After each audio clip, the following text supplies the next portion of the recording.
Ossei-Mensah, redefining art and culture. The visionary curator and cultural critic is shaping our perception of the world. From groundbreaking exhibitions to collaborations with creative icons like Jay-Z, join us for an extraordinary conversation on art's transformative power. Let's dive in. I'm always curious when I talk to curators, at what point did you realize, and how old were you? Did you realize that you could make a career as a curator? I would say I was 35. I started curating when I was 28, but from 28 to 35, I had a corporate job.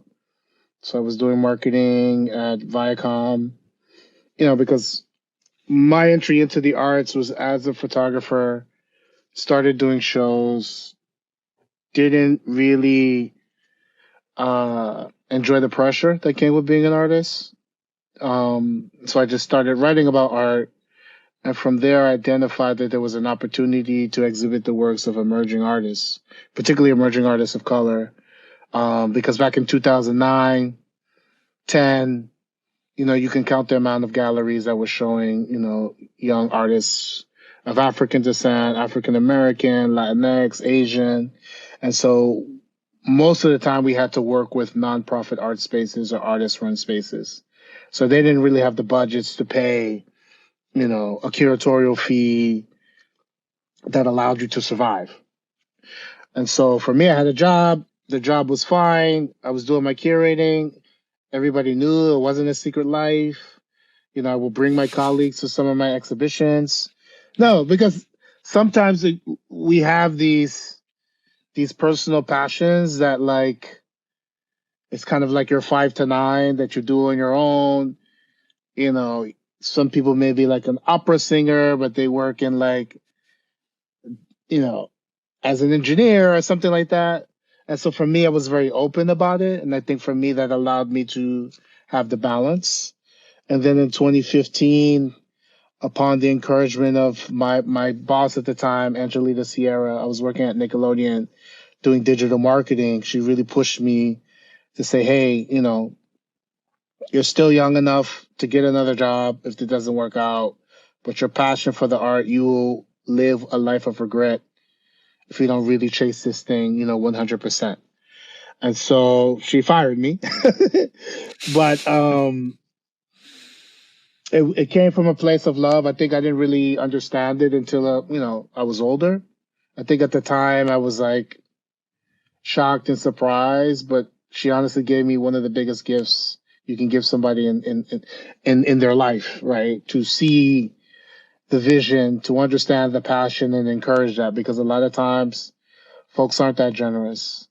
And so pretty much once I made the transition, I had to figure out how to survive. I had to figure out how to pay my rent. And so, one of the first steps for me, I participated in the ICI, Independent Curator International Curatorial Intensive. So that was March 2016. I met a lot of incredible curators who have become friends and colleagues, and we've collaborated. And my mindset basically shifted to treating myself as a corporation, an organization. So the same way if I was working for somebody else and, you're busting your butt 60, 70, 80 hours, I was like, what does that look like to do it for myself?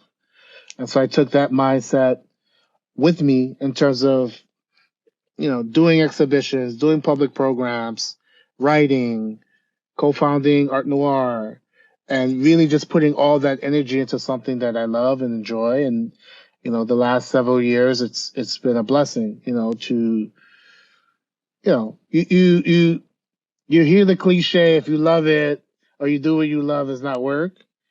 But it's true, right? Because putting in those extra hours, getting it a little bit early, making those smaller sacrifices in the effort to do really great projects, for me, to be in support of artists that I believe in.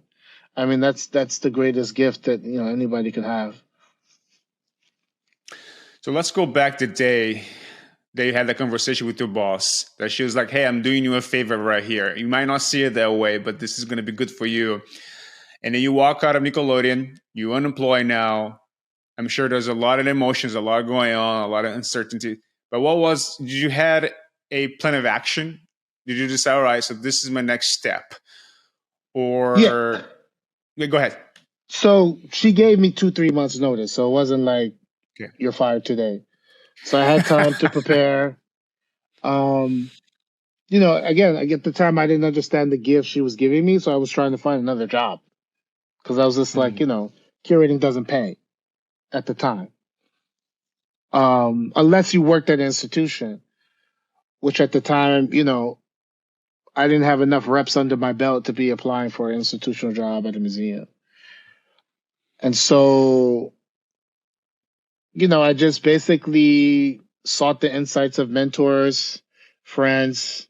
The intensive for me was important because if you look at the colleagues who were in that intensive with me, some are senior curators at prestigious museums. Some are doing independent projects. Like everybody's doing incredible things in their career. So for me, it was understanding that I can do this, right? Because I think a lot of times in life in general, you are afforded opportunities and you question, how did I get here? How did I get in this room? Wow, this person's like PhD. How can I compare? And, for me, I leaned into what made me different and unique. My degree is in business management. My master's is in hospitality management and marketing. So for me, I'm coming to this with an entrepreneurial point of view, but having put in the work to understand the arts from my point of view. And so to be able to build out exhibitions that feel unique, that feel special, that take into consideration the viewer, but then also thinking about external components. So I basically, I took a step back and just assessed, okay, what are the opportunities for myself, and just started going crazy doing shows. People ask me how many shows a year I do. I stopped counting. But just any show I can get my hands on, I would do it. If there was an opportunity to consult that led to a retainer, I would do it. Just anything that was bringing in an income. If I could help an artist sell a work and place it, I would do it. So for me, the plan was just to pay my rent. There wasn't this kind of like 5-10 year plan that in 10 years I'll be a museum director. I just wanted to survive doing this thing and see if I can do it. And then once kind of the universe put things in place for me, opportunities kept coming. I was putting in the work. And I have before that 7 years of curating. So it's not like I'm just starting. It's just this is chapter 2. And chapter 2 just allows me to be 100% fully focused on what I wanted to do. And so I just took that attitude and just, was able to consult on some really great projects, do some incredible exhibitions, build my profile, collaborate with some incredible people. And then as my profile built, then, the fees would increase to a point where like, okay, I can do a show for X amount and, 3-4 shows a year, and that would be okay to pay my rent and have like a livable wage. And then, so that was kind of the plan to that point. And then I got an opportunity to join MOCAD, the Museum of Contemporary Art in Detroit, as senior curator. And that afforded me an insight into what the institutional perspective was. And I did that for a while. And then, upon leaving, then the mindset shifts that, okay, I can be a better partner to museums if I'm independent, because I'm not an employee there. I'm a consultant. I'm a hired gun. But I understand the nuances of what makes most institutions tick, and I know where their challenges. And so that allows me to add value when I'm bringing an exhibition to that city, because then I can think outside the box of what they normally would do, but then I can also just kind of bring resources that they may not have access to because I've been doing this since 2008 and build great relationships with artists, writers, curators, collectors that and I hope, regard in the industry that allows me to leverage a lot of these resources and relationships. When you were having that conversation with friends and families and you say, listen, I'm going all in on this now, what are they saying? Some of the voices were you hearing? A lot of people were hesitant or fully supportive, because you usually have those both sides coming at you. So what was the most of the feedback they were getting? I mean, everybody was fully supportive, at least outwardly. I'm sure there were some people who had doubts, but for me, I'm the type of person when I'm all in, I'm all in. I think my family was super supportive. My mom was just like, as long as you can take care of yourself, we support what you're doing. And I did the work, so, doing the research, building relationships, doing any kind of like workshop or program. And it's been interesting to talk to friends now who are like, wow, I remember when you said you were all in and you were walking around with like books on curating or the art market, and to see it come to fruition, I think for them, some of them, it's been inspiring, because sometimes you just don't know what to make of someone's choice, right? Because Yeah. it's not necessarily a choice that was hurting anybody, so I think people are just gonna say, hey, do your thing. um but I did have a lot of friends who were just like, if you're gonna do this, just make sure you're like 100% focused, right? Because I think there was a moment where I was curating, writing, I was doing too many things. And so I had to make a decision that, okay, and a lot of those things I was doing to survive. And I had to make a decision that, okay, I'm going to do this curating thing. That's going to be when you Google me, look me up, have a conversation, I'm leading with that. I still do other things that are related to curating, but I also noticed that when people would introduce me and, they were hopefully leading me to other opportunities, they struggled introducing me because they say, oh, he's a curator, entrepreneur, writer. And so, like, I noticed that confusion. Mm. And so I said, okay, we're just going to truncate and focus on curating. There are things that can come under that. But curatorial practice is going to be the foundation that's going to ground everything that we do. And at what point did you realize, like, I got this? We're past this whole paying the bills kind of month to month scenario. I have a clear vision. I understand the industry, the market, and this is now it's full steam ahead.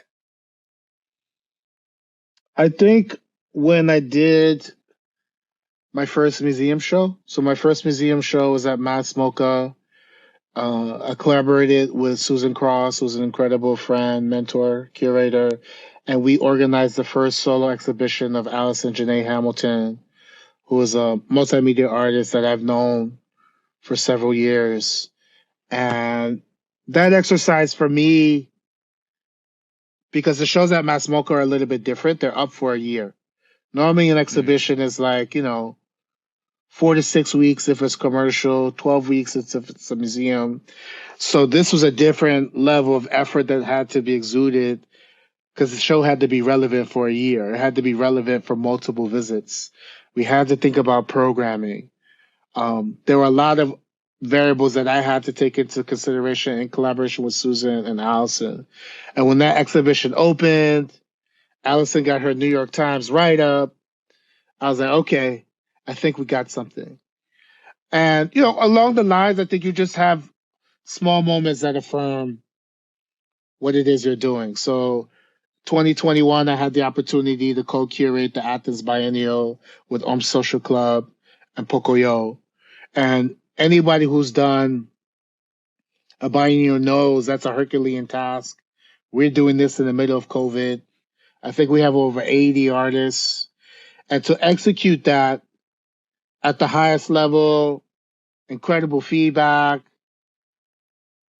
from not only artists, but from just people who attend, biennials, viewers, press, partners. I think that was another moment was like, okay, I got this. Because for many curators, like the biennial is like the pinnacle because it's like the most exhaustive exercise. You're working with kind of budgets that aren't like millions of dollars, so you have to work within the constraints of your resources. But I think we did a great job, based on the support that we had. But I would say the Mass Mocha show, the biennial, and then now, currently I have on tour Amako Boafo's solo show, Souls of Black Folks, which started at Moat, and that opened fall of 2021. And then we took it to Cam Houston last summer. We're taking it to Seattle Art Museum this summer and Denver Art Museum in the fall. So I think, the reality is that you're constantly, at least for me, checking in to making sure that like I'm still enjoying this. It's still fun. It's still challenging. I think there's never a moment where there's a degree in terms of you got this in terms of the actual work of curating, right? But there's always for me another level. How do you make the works more complicated, more interesting, more sophisticated, more interactive, more accessible? So I'm constant. It's almost like, it's a constant improvement that I'm searching for.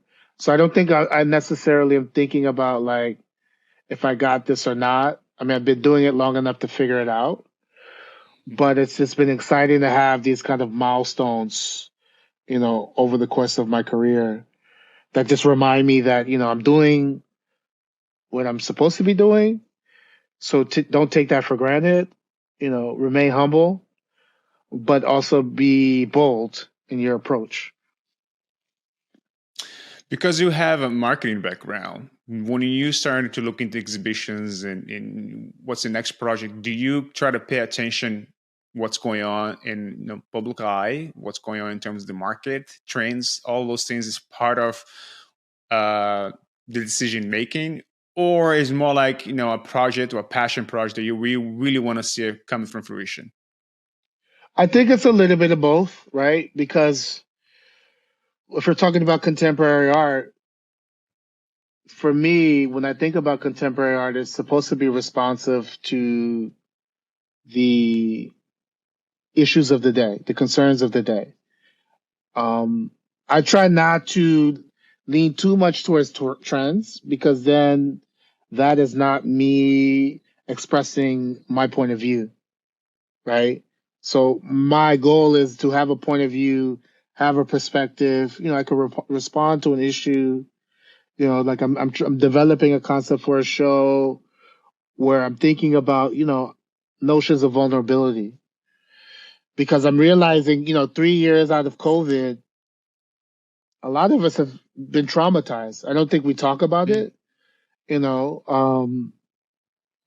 dynamics of cities have changed.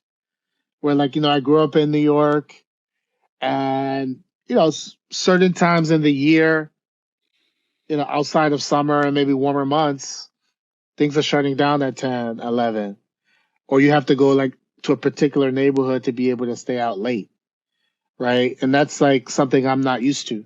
Growing up in New York, we were going to nightclubs 16, 17 years old till 3, 4 in the morning, get up, go to school the next day. And so understanding that like social dynamics have changed, psychographics have changed. And so for me, it has to be a balance of all of these variables because you want to do shows that are relevant. You want to do shows that excite people, but you also want to make an effort to go where the hockey puck is going. So how can you be like 1 or 2 steps ahead? Right. So like I did a show last year, Ghosts of Empires with Ben Brown. We did that in Hong Kong and London. And I was looking at this intersection between the African diaspora and the South Asian diaspora, right? Because I knew that there was focus on Black artists, the diaspora. But for me, I was seeing this incredible quantum leap of just, AAPI artists from the Asian diaspora who weren't necessarily on the mainstream focus.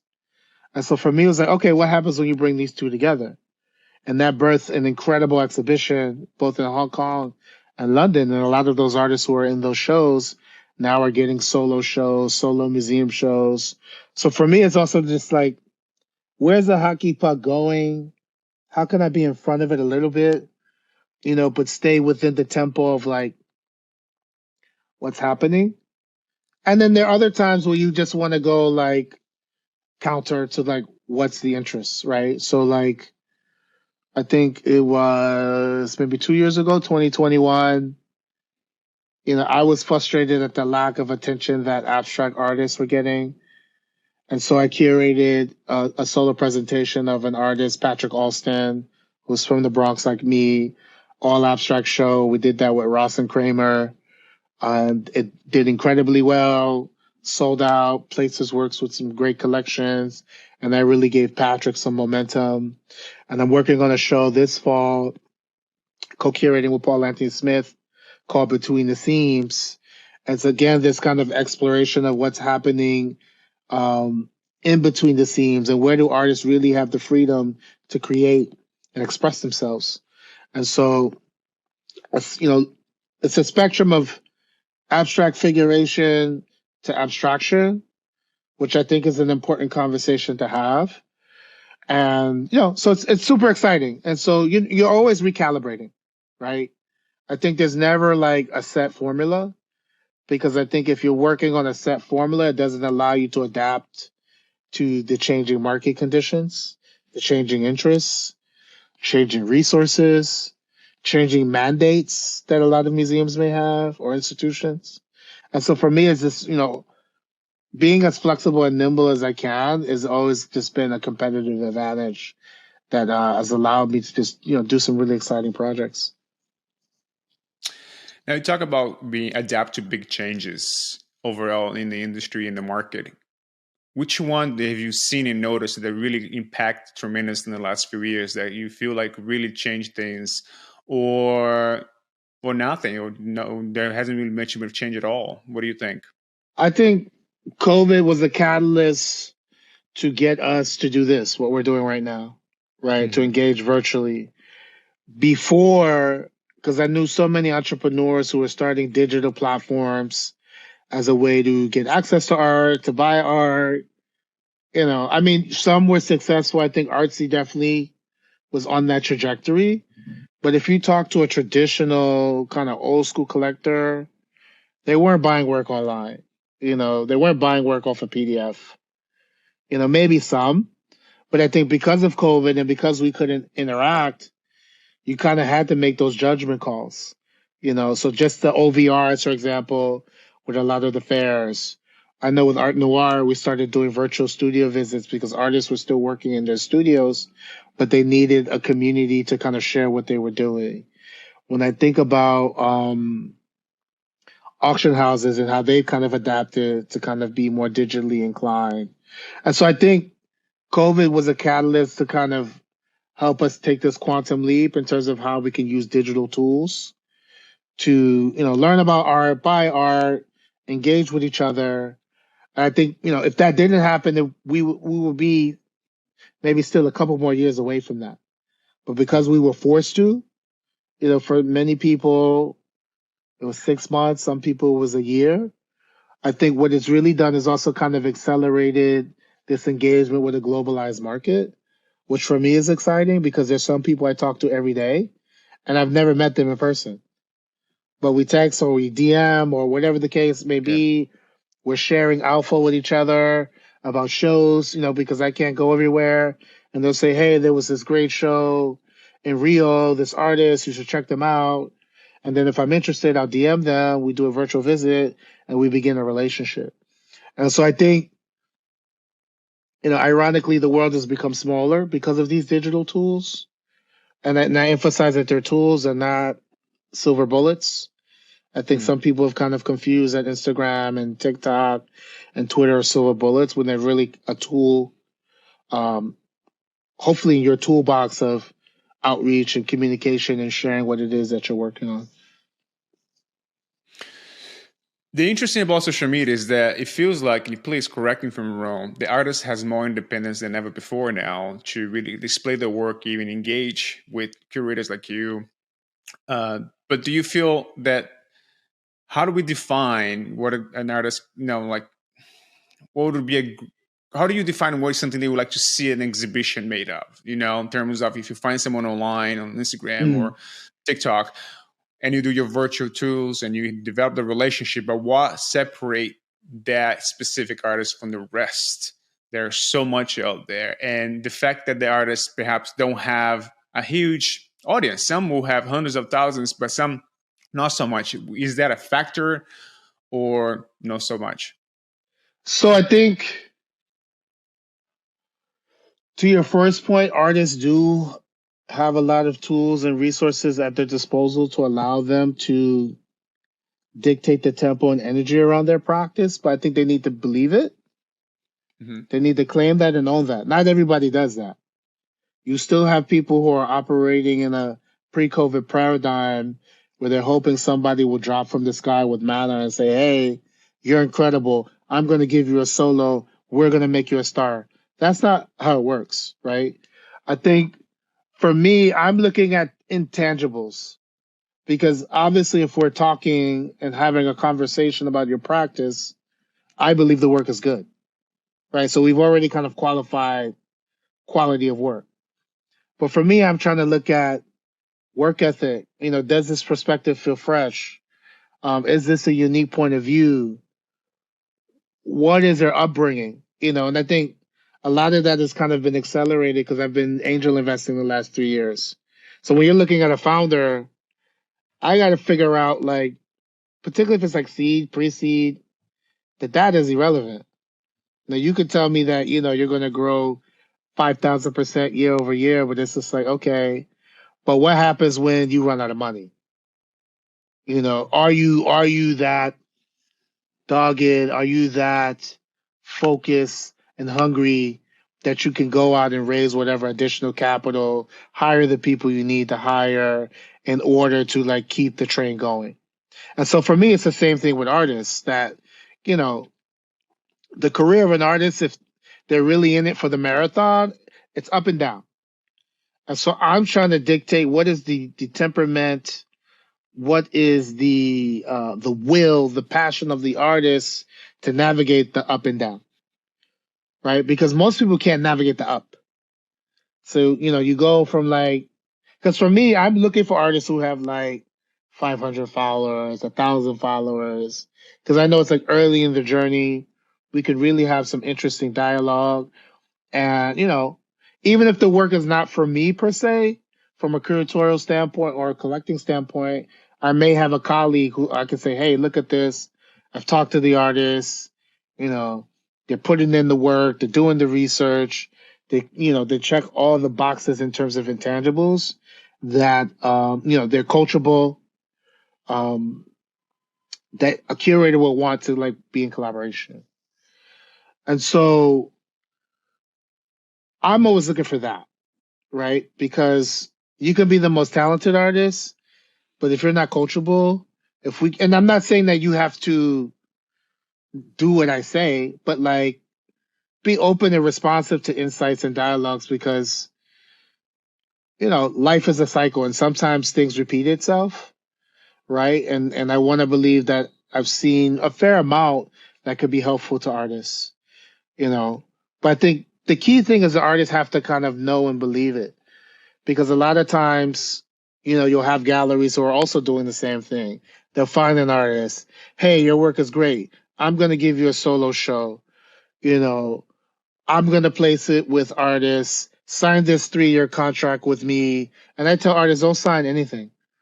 You shouldn't have to sign a contract. The only thing you sign is consignment forms and then, slips when they pick up the work. Other than that, you are a free agent until you decide to work in partnership with a gallery. And I think you still have artists who have this mindset of the gallery being the savior, when for me, the gallery is your partner, their business partner. It's almost like Salesforce, right? You've chosen this entity to be your partner to help amplify your story, amplify your work, getting into the right institutions, right collectors, but they are not your boss, right? This is a collaboration. And I think I still see artists, young artists, and, mature artists who like are hesitant to take full control, right? For a various amount of reasons. And so I'm looking at who has the capacity to understand that they are in the driver's seat and, try to identify opportunities where we can collaborate. So, it's hard work, unique point of view, unique perspective. I've been thinking a lot more about materiality, right? So like I worked on this exhibition at the Metropolitan Museum in Manila, in collaboration with Tim Tan, and that was Sounds of Blackness, and that was the first group show of all Black artists in Southeast Asia. And one thing that came out of putting the show together was looking at the tactility, where you have a Vaughn Span who's making large scale paintings out of terry cloth, right? Or Shabalala Self who's using fabric to make work, or a Kim Dakers who's using tires to make sculptures. So I'm also looking at like where's the innovation, right? How are you innovating on painting, sculpture, video? Because for me, those are the artists who are going to have the upward trajectory and the potential for longevity in their practice. Earlier on when we started the conversation, you talked about that you didn't want to deal with the stress of being an artist. Is that what you're referring to? The stress to be in the driving seat and being able to make all the decisions and also know how your work is going to be perceived by the public? No, not necessarily that. I think it's more the critique, right? Because like when you make something and you put it out to the world, like you're raw, right? I mean, you have some people who are able to systematize the process and it's more of a factory like output, which, that is what it is. But for most people, it's a very raw, visceral experience to say, okay, I'm now going to share something that's on my mind, my heart, my spirit, and share that with the world, right? And so for me, I just couldn't navigate the constant, oh, what about this? Why'd you do that? And like I was just like, I just wanted to just do some cool shit, And so, but that experience for me is foundational in how I deal with artists, how I collaborate with artists, how I communicate with artists. And I try to do it from a place that's constructive. I try to do it from a place of love because I already know they're being vulnerable, even inviting me to be in their studio or asking for feedback on their work. And so for me, I'm not going to mince words, because that's not helpful for them. But I'm going to, use language that's affirming and really just, I'm making propositions on things to consider. At the end of the day, it's your work. You're going to make the choices. I'm not going to make them for you. But, have you read about this artist? Have you looked at this thing? Have you considered this? Have you thought about this? It's always an invitational to a conversation. It's never going to be like, you should make that green. You should make that blue. For me, it's like, have you considered that? Right? And then you give the artist the space to kind of wrestle with the recommendation. And they may not make it green. They may make it purple, whatever. But like that actually may elevate the work, So for me, it's very collaborative. And I think I'm a big believer that all the things we do in life, from career to experiences, is just building blocks to get us to where we need to go.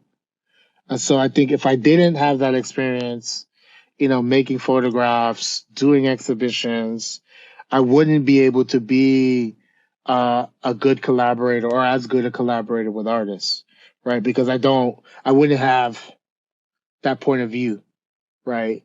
Just kind of like the exercise of like, okay, how am I ever going to create something? Where am I going to find my inspiration? What do I do when I, am blocked and can't create? And so being able to kind of like give some insights, some tools, hang out with them, go see shows. Like I think it also allowed me to really kind of approach this from a very human standpoint. I think that's one thing about the visual arts and the arts in general, is that I think we're dealing with human beings, right? And I think there's a super blurred line between like personal and professional. And so for me, it's always kind of like making sure that the boundaries are clear, but also making myself available for artists when I can to be that sounding board. Well, I also want to make a point. Perhaps you agree with not with me, or perhaps you won't. But you, as a curator, you are also open to the criticism and Of feedback, course. because you can argue the curation is a form of art as well. Yeah. But I think for me, I agree, but I'm more comfortable in that because in my mind, I'm not approaching this from a standpoint of whether you like or don't like my curation. For me, it's more, how do you feel? Right. So I'm more interested in creating evocative experiences, inspirational experiences, experiences that invite you to ask questions. And I think if my shows are doing that, then I'm good. You may go to one of my shows and not like any of the artists, but you see one thing that may trigger a memory or trigger emotion that you take with you, then we did our job, because I think it's a dangerous place to make shows with the desire for it to be liked and not liked, right? Because then it becomes virtually impossible for me, because then I'm like, you become paranoid. For me, it's like at the end of the day, I'm focused on making a good show that if you're a colleague, you look at it like, oh, wow, this is well curated. This is beautiful. It's well lit, you know. But it's also natural. Like I go see shows of friends and colleagues. I'm like, I wouldn't have done that, or I wouldn't have put those works together. But then you see moments like, wow, I wouldn't have thought of that. So for me, these are also kind of moments to learn, right? And to exchange ideas and be in dialogue. So for me, curating, I'm open to that because that's a much more collaborative process as opposed to like as an artist, it's collaborative to a degree, but that's still your personal expression.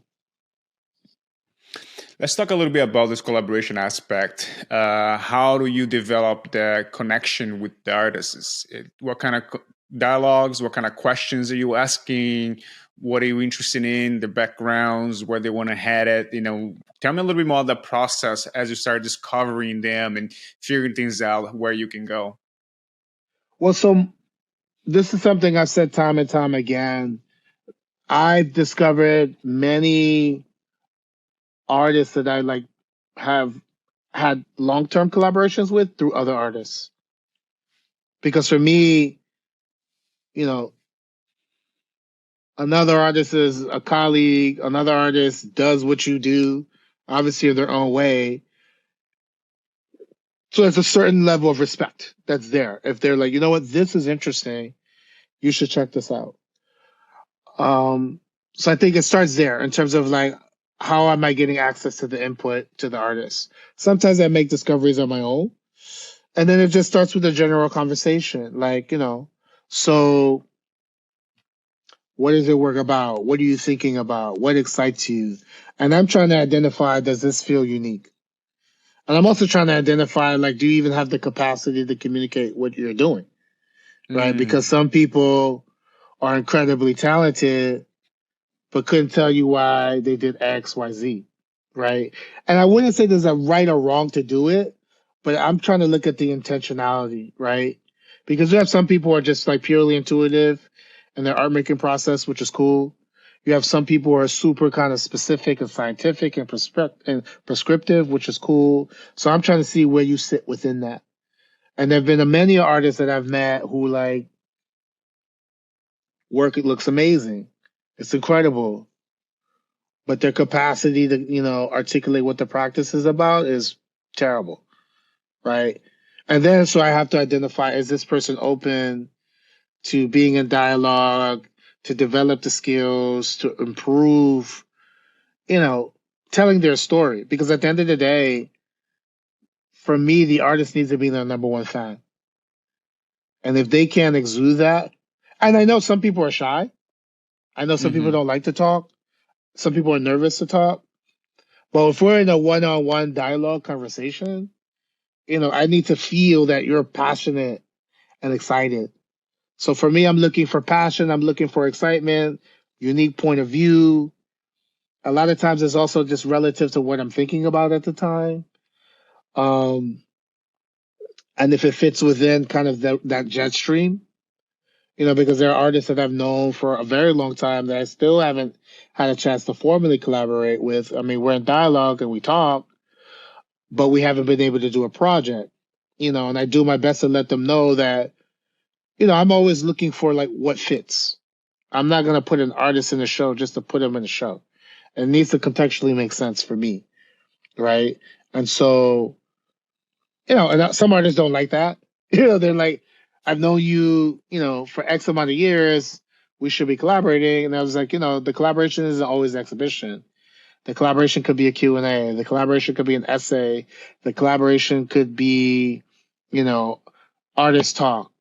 The collaboration could be with Art Noir. We do studio visits. Mm-hmm. And so I think it's also getting people to kind of expand, their purview around what collaboration can look like. It's not just the end product of an exhibition. There's so many different ways to collaborate, because for me, it's about dialogue and getting the word out about your practice.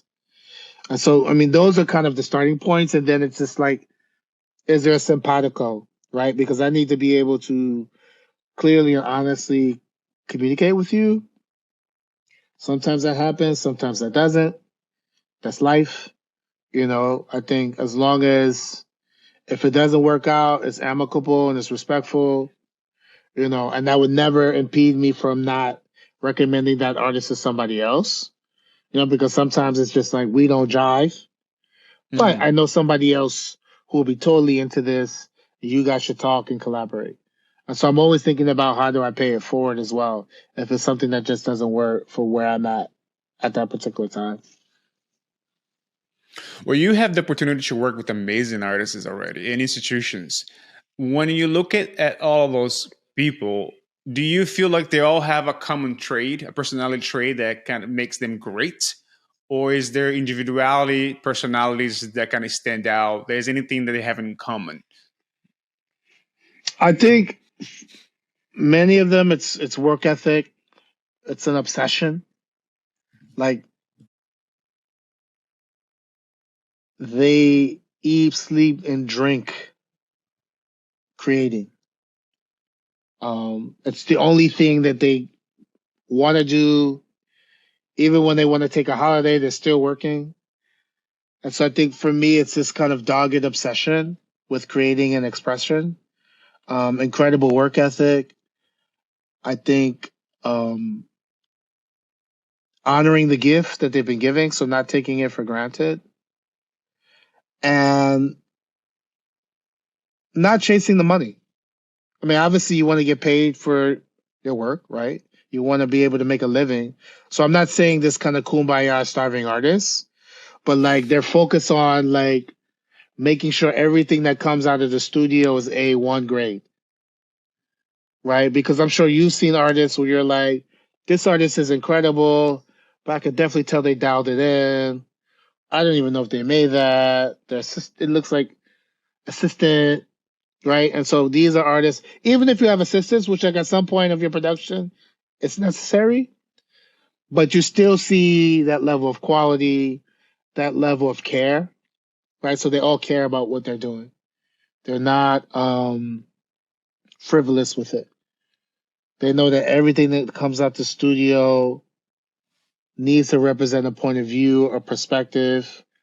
This is a bad word in the art world, but the brand that they're building, right? Because with a brand, there's a promise, right? So think about whoever is your favorite artist. When you go to the exhibition, there's a promise that it's going to be an incredible, immersive experience. It's a promise that they are going to push to the edges of materiality and abstraction. It's a promise that they're going to uh, show you innovative skill sets and brushwork and painting.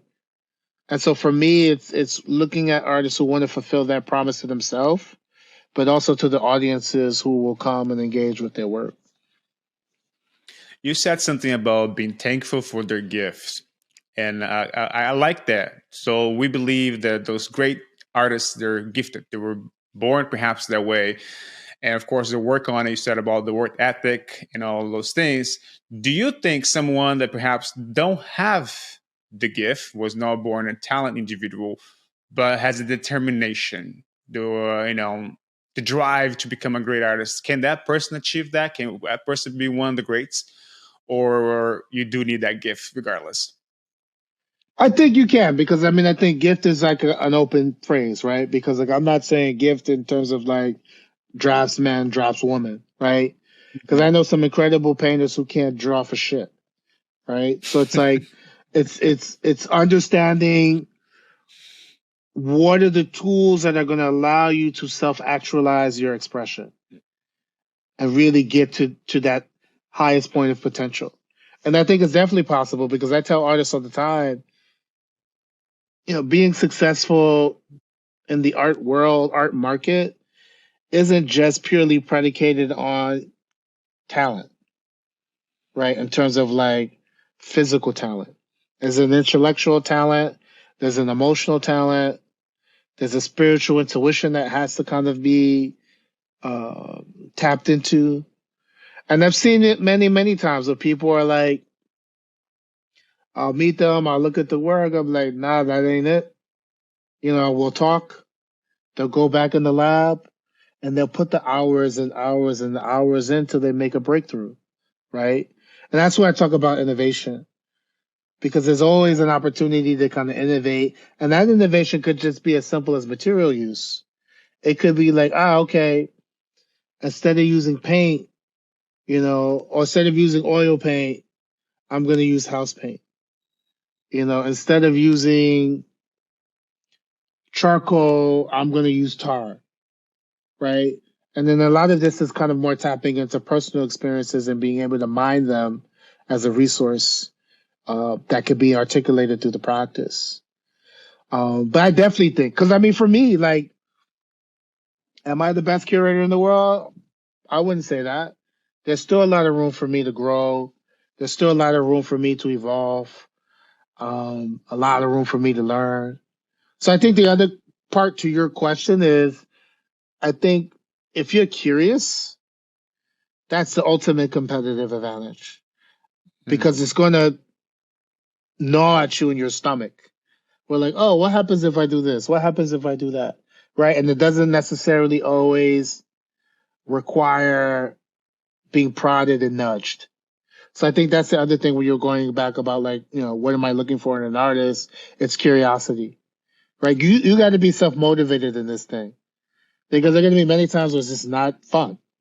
It's a lot of work, and you're dealing with a lot of people, and it's very emotional. And it has to be that curiosity that's the driver that pushes you to want to get to the next level. And I found that, like, when back to your other question, that's been like a connective tissue, that people are just like curious. You tell them one thing and they're like, wow, that's an interesting fact. They'll order all the books, they'll go see all the shows. And then that might manifest into a project. Or next time I see them, we're able to have like a much more in-depth conversation about something, because like they were, catalyzed to do the research. Looking at the upcoming artists, let me ask you this again. Are you excited about the upcoming artists that you see popping up in the next few years? Yeah, I mean, there's so many artists are working across so many mediums, whether it's Web3, NFT, whether it's painters, video artists, movement. I think for me, it's exciting and it's ripe. And I'm always looking for opportunities to be in collaboration with those guys. Well, let me ask one more. Wrap this up with one more question, and then we can. I know you got things to do too. So this is the time. Usually, before with everybody that comes to the podcast, we ask the same three questions, and I'm curious to hear yours. We ask you to recommend a book for people to check it out, a movie, a TV show, something to watch, and our next guest, someone that you love to hear and to be one of the guests here at the podcast? All right. So, book, I would say, um, two books. One is Atomic Habits. Um, I think that's a great book. It's great for life, but I think particularly Okay, for artists and froze. creatives, because the author talks about the importance of just developing good habits, and through developing habits, and you make these kind of quantum leaps and improvements, whether that's, losing weight, whether that's, wanting to make 10 paintings in like a month, like whatever the case may be. I think that was a great read. And then I think Rick Rubin's book, I think it's called Creativity, was really good. I recommend people do the audiobook because he reads it and it feels like, you're on a phone call with him. But his insights and strategies around creative practice and process is really interesting.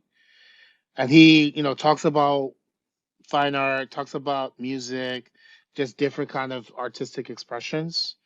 And I found it really, insightful, just thinking about like outputs and inputs, right? And like what we ingest in our mind, what do we see, what do we read, how does that influence our creative output, right? And so for me, it's like being mindful of like reading things I normally wouldn't read, right? Or going to see shows that I normally wouldn't go see in the anticipation that I'll learn something.